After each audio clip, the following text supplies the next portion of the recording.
Shastrinagar number 1 मधील ठाणे महानगरपालिकेच्या मोकळ्या भूखंडावर आणि विकास आराखड्यामध्ये आरक्षित असलेल्या रस्त्यावर भूमाफियांकडून अनधिकृत गाळे बांधण्यात येत आहेत। या जागेवर मुख्यमंत्र्यांच्या विशेष निधीतून ज्येष्ठ नागरिक कट्टा आणि आरोग्य केंद्र उभारणीचा प्रस्ताव माजी नगरसेवक हनुमंत जगदाळे यांनी मंजूर केलाय। तशी वर्क ऑर्डरही निघाली आहे। या संदर्भात उपायुक्त वर्तकनगर सहाय्यक आयुक्तांकडे वारंवार तक्रार करूनही अतिक्रमणावर कारवाई होत नसल्याने शास्त्रीनगर वासियांनी तीव्र संताप व्यक्त केलाय। तर माजी नगरसेवक हनुमंत जगदाळे यांनी आयुक्तांना निवेदन देऊन अतिक्रमण करणाऱ्यांवर गुन्हा दाखल करून भूखंड मोकळा करण्याची विनंती केली आहे। शास्त्रीनगर हा विभाग कामगार वस्ती असलेला भाग आहे। येथील रहिवाशांना ठाणे महापालिकेच्या माध्यमातून चांगली आरोग्य सेवा मिळावी यासाठी ठाणे महापालिकेच्या मोकळ्या भूखंडावर आरोग्य केंद्र जगदाळे यांनी मंजूर केले। मात्र हा भूखंडच आता भूमाफियांनी गुळंकृत करायला सुरुवात केली आहे। तर हत्तीपूलकडून शास्त्रीनगर नाक्याकडे जाणाऱ्या मुख्य रस्त्यालगत वनविभागाच्या भिंतीला लागून असलेल्या मोकळ्या जागेवर ज्येष्ठ नागरिक कट्टा उभारण्याचा प्रस्तावही मंजूर आहे। या दोन्ही कामांना मुख्यमंत्र्यांचा विशेष निधी मंजूर झालाय। तशी वर्क ऑर्डरही निघाली आहे। मात्र आचारसंहिता असल्याने काम सुरू करण्यास दिरंगाईचा फायदा घेत भूमाफियांनी या जागाच बळकवल्यात। आरोग्य केंद्रांच्या जागेवर गाळे बांधण्यात आलेत, तर ज्येष्ठ नागरिक कट्ट्याच्या जागेवर अनधिकृत बांधकाम उभारणीस प्रारंभ झालाय। धक्कादायक बाब म्हणजे उपायुक्त वर्तकनगर प्रभाग समितीचे सहाय्यक आयुक्त यांच्याकडे तक्रारी करूनही अद्याप कारवाई करण्यात आली नाही। माजी नगरसेवक हनुमंत जगदाळे यांनी आयुक्तांना पुन्हा स्मरणपत्र देऊन कारवाईची मागणी केली आहे। निवडणुकीच्या आचारसंहितेमुळे आम्हाला त्या ठिकाणी काम चालू करता आलं नाही, परंतु आताच पुढच्या आठवड्यात आम्ही माननीय मुख्यमंत्र्यांची वेळ घेऊन त्या ठिकाणी काम चालू करणार होतो। पण त्यामध्येच निश्चितच त्या मोकळ्या जागेवरती आता काल परवामध्ये 3-4 गाळे करण्याचं काम काही स्थानिक लोकांनी त्या ठिकाणी केलं आणि म्हणून हे काम प्रशासक वास्तविक पाहता ही तक्रार माननीय मुख्यमंत्र्यांच्याकडे ताबडतोब करावायची होती, परंतु माननीय मुख्यमंत्र्यांच्या व्यस्त कार्यक्रमामुळे मला त्यांच्यापर्यंत जाऊन ही तक्रार करता आली नाही। तरीसुद्धा निश्चितच आम्ही येत्या सोमवारी किंवा मंगळवारी माननीय मुख्यमंत्र्यांच्या हे निदर्शनास आणणार आहोत की अशा प्रकारची प्रवृत्ती अशा भागामध्ये सरकारी जागेवरती या ठिकाणी सार्वजनिक हिताचं काम होत असताना सार्वजनिक हित बाजूला ठेवून स्वहिताच्या कामासाठी जर कोणी अशा प्रकारे काम करत असेल तर त्यांच्यावरती त्या बांधकामावर कारवाई आणि त्या व्यक्तीवर कुठल्याही प्रकारची कडक कार्यवाही व्हावी अशा प्रकारची माननीय मुख्यमंत्र्यांच्याकडं आम्ही सोमवारी मंगळवारी करणार आहोत।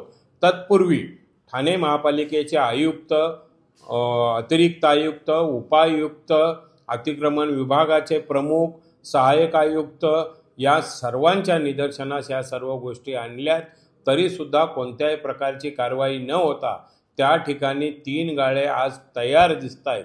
भविष्यात गाळे करण्याची त्यांची तयारी आहे। तर या सगळ्या गोष्टीला आळा बसला पाहिजे, झालेलं बांधकाम तोडलं पाहिजे आणि ज्यांनी बांधकाम केलं त्यांच्यावर कडक कार्यवाही व्हायला पाहिजे अशी माझी मागणी आहे।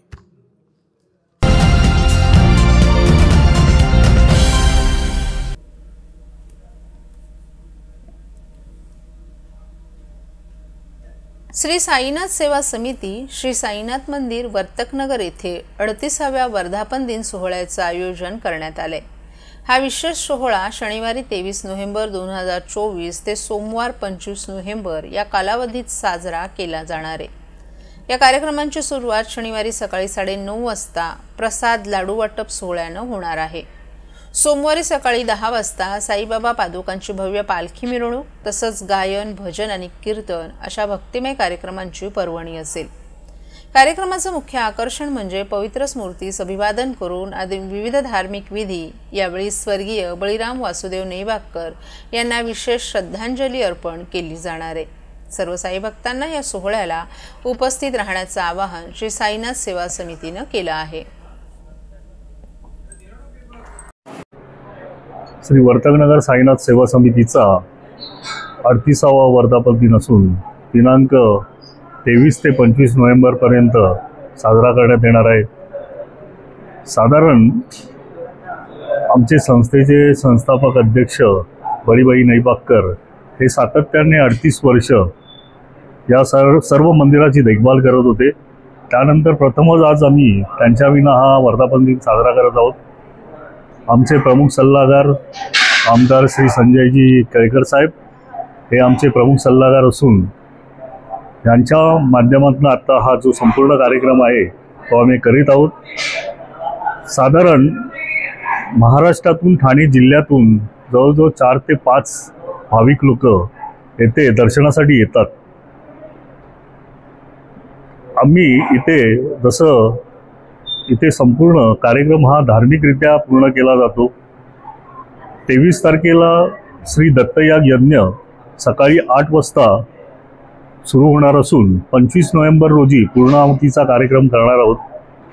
या दत्तयागासाठी साधारण 15 ब्राह्मण विधिवत पूजा करणार आहेत. त्यानंतर आपली श्री साईबाबांची पादुकांची पालखी मिरवणूक ही संपूर्ण वर्तकनगर परिसरातून जवळजवळ साधारण 3च्या सुमारास निघून ही मोठ्या प्रमाणावरती म्हणजे साधारण हजारो साई भक्त या पालखीमध्ये असतात. साधारण 2 ते 3च्या दरम्यान पालखी आपली संपूर्णपणे इथे रिटर्न येते, म्हणजे आपल्या मंदिराच्या आवारात पुन्हा येते. ही सर्व व्यवस्था आमच्या माध्यमातून म्हणजे प्रत्येक स्त्री पुरुष म्हणजे लहान मुलांसाठी वेगळी लाईन असते, तसेच जे सिनियर सिटीजन आहेत त्यांच्यासाठी वेगळी लाईन केली जाते. अशा प्रकारे जेवढी उत्तम सोय आम्हाला करता येते ती आमच्या संस्थेच्या माध्यमातून आम्ही करत असतो.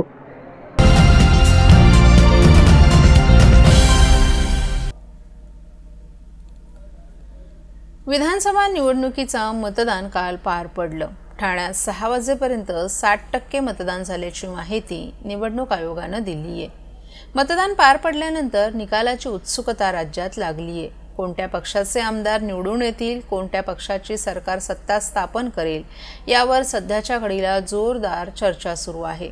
तर दुसरीकडून ईव्हीएम रूमसमोर पोलिसांचा आणि राजकीय कार्यकर्त्यांचा मोठा बंदोबस्त लागलाय.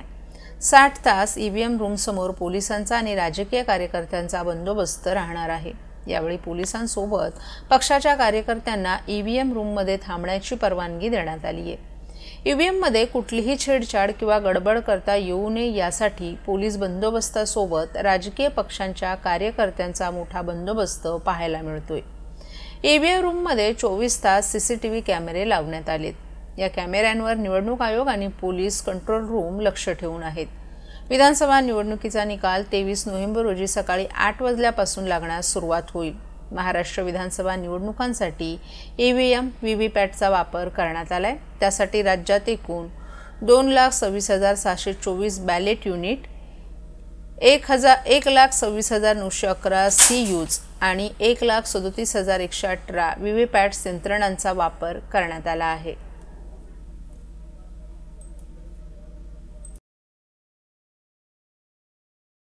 आणि त्याच्या भोवती 3 लेअरची पोलिसांचा बंदोबस्त आहे.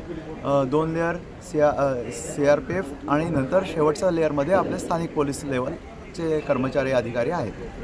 सर, काउंटिंगच्या दिवशी कशा प्रकारे संपूर्ण नियोजन असणार आहे? आपण काउंटिंगसाठी आतमध्ये 14 टेबल हे EVM काउंटिंगसाठी ठेवलेले आहेत. 3 टेबल ही आहेत ते पोस्टल बॅलेटसाठी आहेत. 1 टेबल हे ETPBSसाठी आहे आणि याच्या पलीकडे टॅब्युलेशन कॉम्प्युटरवरती टॅब्युलेशन करण्यासाठी अरेंजमेंट केलेली आहे. तसंच ऑब्झर्वर, RO आणि ARO यांची पण तिथे अरेंजमेंट केलेली आहे. हमाल जे असतील काउंटिंगच्या दिवशी जेव्हा सकाळी स्ट्रॉंग रूम उघडली जाईल त्यानंतर हमालाद्वारे वाहतूक करून सर्वात पहिले 8 वाजेपर्यंत जेवढी काही आपल्याकडे पोस्टल बॅलेट पेपर्स आलेले असतील त्यांचं काउंटिंग सुरू करणार. त्याच्यानंतर अर्ध्या तासाने म्हणजे सकाळी 8:30 वाजता आपण EVM स्ट्रॉंग रूम उघडून त्याच्यातून EVM बाहेर काढणार आणि त्याचं काउंटिंग सुरू करणार आहोत.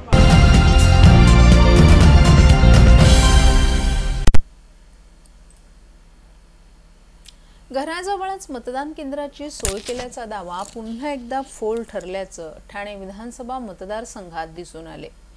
येथील अनेक मतदारांची नावं घराजवळील मतदान केंद्रांऐवजी तब्बल 3 किलोमीटर परिघातील मतदान केंद्रांवर आल्याच्या तक्रारी करण्यात आल्यात. काही मतदारांची घोडबंदर भागात सोसायटीत केंद्र असतानाही त्यांची नावं झोपडपट्टी भागातील केंद्रांवर आल्यानं नाराजीचा सूर उमटलाय. लोकसभा निवडणुकीप्रमाणे विधानसभा निवडणुकीतही मतदान केंद्रांचा घोळ पुन्हा एकदा समोर आलाय. याचा सर्वाधिक फटका घोडबंदर भागातील गृहसंकुलांमधील मतदारांना बसला आहे. नवीन नियमानुसार या परिसरातील मतदारांसाठी या गृहसंकुलांच्या आवारात मतदान केंद्र उभारली आहेत, परंतु येथील मतदान केंद्रातील यादीत त्यांची नावं नसल्यानं येथील रहिवाशांना सुमारे 3 किलोमीटर लांब जावं लागत होतं. हिरानंदानी इस्टेटमध्येही असाच प्रकार समोर आला. येथील काही मतदारांची नावं ढोकाळी भागातील केंद्रांवर होती. कोलशेत येथील काही संकुलात मतदान केंद्र उभारली, परंतु येथील रहिवाशांची नावं या केंद्रांऐवजी मुंबई विद्यापीठाच्या उपकेंद्रातील मतदान केंद्रांवर होती.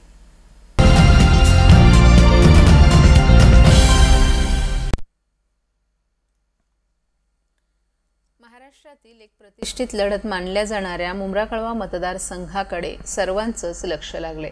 शरद पवार यांच्या राष्ट्रवादीचे उमेदवार जितेंद्र आव्हाड यांच्या विरोधात अजित पवार यांच्या राष्ट्रवादीचे नजीब मुल्ला निवडणुकीच्या रिंगणात असून मतदान प्रक्रिया काल पार पडली आहे.